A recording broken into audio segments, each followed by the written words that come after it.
Welcome to the WPSA video on how to correctly type and send an email to your teachers. So what we're going to do first is, of course, open up a new message. We are going to then select the teacher that we want to write to. In this case, I'm writing one to myself. I guess that's kind of weird. Now, in the subject, it's important that you say what you want to write your email about. Please make sure that you aren't overly pushy. I don't want to say things like, yo, bro, kind of just stuff like that, but I'm going to say, dear Mr. Stubbs. Now, I have two options here.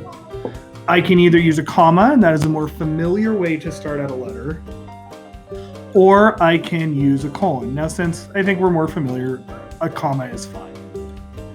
Now, right here, I could write, you need to change my grade like now. I don't know that that's going to come across the best, so let's take another stab. I wanted to let you know. So here I said, I wanted to let you know that I made some changes to my work and I need you to change my grade. Sincerely, I always want to use that final salutation. Jeff Stubbs. Now, this isn't great too because it's not very clear. It'd be really helpful if you could tell me exactly what you have changed. So I'm going to list the assignments that I've changed, and I'm using a bulleted list to do that. So I've said I've resubmitted the following assignments in Schoology.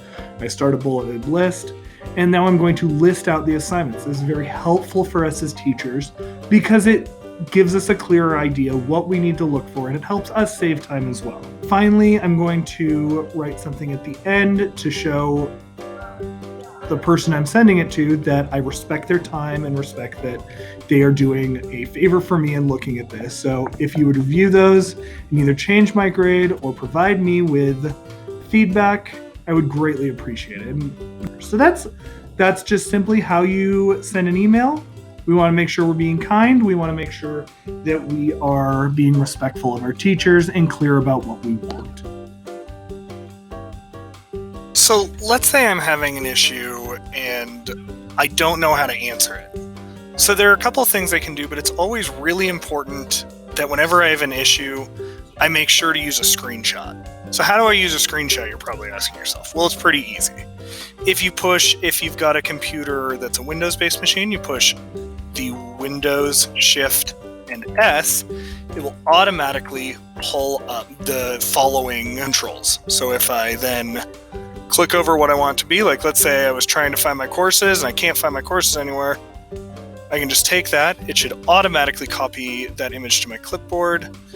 And then when I go back to my email to, let's say I'm sending this one to Ms. Witt, and then of course I am going to still be polite and I'm going to say, dear Ms. Witt, comma, I don't know what happened to my classes. I can't find them anywhere. So now I could say this, but Ms. Witt's going to be like, well, I don't know where you are. I don't know what's going on. But if I add a screenshot, so if I push Control V, suddenly there's a screenshot, so Ms. Witt will know automatically, hey, I'm in Schoology. Hey, I'm looking at this, and then maybe Ms. Witt also notices when she looks at this picture, oh, I'm in the wrong school right here. I'm just in the basic old version, and I need to make sure to click over to the correct one. So at the end, I of course want to be, thank you for helping me with this. I look forward to your reply. Best, and of course, again, mine's already there, but you would say best and your name. And then I push send. So that is how we got a screenshot.